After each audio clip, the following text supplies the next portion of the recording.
हेच विद्यार्थी होते, हीच मुलं होती ज्यांनी अच्छे दिन याची अपेक्षा करत ह्या सरकारला निवडून आणलं होतं. पण हे सरकार निर्दयीपणाने वागतंय. पंतप्रधानांनी आज एक काय ट्विट केले, तर म्हणजे त्यांनी जाऊन बोलायला काय हरकत नव्हती. म्हणजे याच्यामध्ये कमीपणा बाळगण्याचं काही कारण नाहीये. आपली मुलं आहे, आपली जनता आहे, यांच्याबरोबर चर्चा करायला कमीपणा वाटण्याची गरज नाहीये. पहिल्या दिवशी जर का सरकारने यांच्याबरोबर चर्चेचे दरवाजे उघडले असते किंवा पहिल्या दिवशी जर का यांना बोलवलं असतं तर ही इथपर्यंत वेळ वाढली नसती, एवढी हे आंदोलन ताणलं गेलं नसतं. लोकांना आज व्यक्त व्हायचंय. इतके वर्ष साठलेला राग, असंतोष हा उफाडून वर आलेला आहे आणि त्याला एक वाट करून देण्याचा आम्ही प्रयत्न करतोय. ही वाट करून देत असताना सर्वांना सांगतोय की कोणीही, कारण बरेच जण या असंतोषाच्या ठिणगीला वेगळं वळण लावण्याचा प्रयत्न करतायत. मग पोलिसांवरती हल्ले करण्याचा प्रयत्न करतायत. काही गुंड म्हणजे सिव्हिल ड्रेस मधले लोक, यांच्यात पोलिसांच्या लाठ्या यांच्या हातात कशा आलेल्या आहेत. मग त्यांच्या तिकडे नावाची पट्टी पण नाहीये, काही कपडे त्यांचे पोलिसांचे नाहीयेत. म्हणजे हे गुंड, आता माझं मग असं म्हणणं आहे की हे आंदोलन मोडायला पाकिस्तानमधून गुंड भाजपने आणलेत का? कारण यांची काय ओळख पाळख काही नाहीये. त्यांना ओळख विचारलं तर सरळ ते काय त्यांच्या निर्विकार चेहऱ्याने ते आपले बघतात लोकांकडे. काही त्यांना पडलेलं नाहीये. ना मुलांच्या व्यथेची त्यांना जाणीव आहे, ना त्यांच्या वेदनेची त्यांना जाणीव आहे. बेसुमार लाठीमार करतायत आणि अशी ही सगळी गुंडागर्दी हे सरकार चालवत असताना कोणी गप्प बसू नये. आपण व्यक्त व्हायला पाहिजे आणि त्या व्यक्त होण्यासाठी, ती वाट करून देण्यासाठी येत्या रविवारी आम्ही मी मोर्चा म्हणण्यापेक्षा एक देशाची ताकद काय असते ती ताकद दाखवून देण्यासाठी ह्या मोर्चाचं आयोजन केलेलं आहे. जसं राजने सांगितलं की शिवाजी पार्क ते सिद्धिविनायक, सिद्धिविनायकला राज आपण जाऊन दोन गोष्टी करू. एक तर या सरकारला सुबूत देय, नाहीतर सिद्धिविनायकाला साकडवलं की या देशावरती आलेलं हे अरिष्ट सरकारच्या रूपाने हे लवकरात लवकर दूर कर.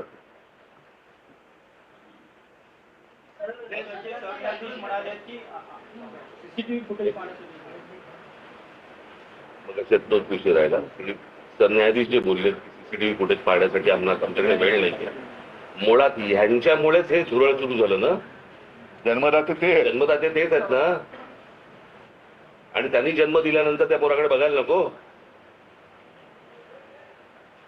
मी महाराष्ट्रामधले पोलीस ह्या सर्व आंदोलनकर्त्यांना चांगलं सहकार्य करतायत, काही त्रास देत नाहीये, काही छोट्या काही गोष्टी झाल्यात. माझ्याकडे आता एक व्हिडिओ आलाय, मला असं वाटतं की मी तो आता मुंबई पोलीस कमिशनर देखील पाठवलेला आहे. एका टॅक्सीतनं मुलं चालली होती आणि ती मुलं चालली असताना टॅक्सीतनं नाही, पोलिसांच्या गाडीतून आणि तो पोलीस त्यांना सांगतोय त्या मुलांना की परत या एरियात जर दिसलात तर खिशामध्ये तुमच्या काय 5 ग्रॅमची पावडर टाकीन, 50 ग्रॅमची पावडर टाकीन, बरं का. म्हणजे पोलिसांकडे आता पावडर पण मिळायला लागली. पोलीस एजंट आहेत का पावडरवाले? हा पोलीस कोण ड्रग सप्लायर आहे का? हे कुठचे काय चाललंय मला कळतच नाही. मला खरं तर ही इतकी साधी गोष्ट होती. साधी म्हणजे म्हणण्यापेक्षा ही किंवा पेपर फुटलेत काय तर कोण ज्याची जबाबदारी आहे त्यांनी राजीनामा द्यावा आणि जे त्याच्यामध्ये असतील सामील झालेले असतील त्यांना अरेस्ट करावी. ज्या काही गोष्टी करायच्या त्या सगळ्या गोष्टी कराव्यात.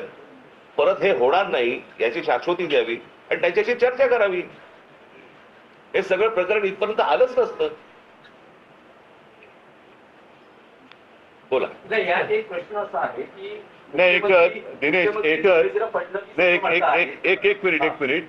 आज जे मोदीने ट्विट केले का काय केले मला कल्पना नाही की दोषींना सोडणार नाही.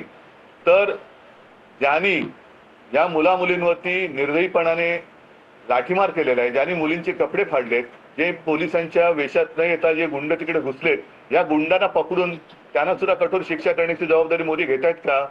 हे गुंड कोणी घुसवले होते? हे गुंड कोणी आणले होते? आणि राजरोज फिरतात त्यांचे पण व्हिडिओ आहेत. अगदी ती काठ्या बिठ्या आणि पोलिसांच्या लाठ्या त्यांच्या हातात कुठून आल्या?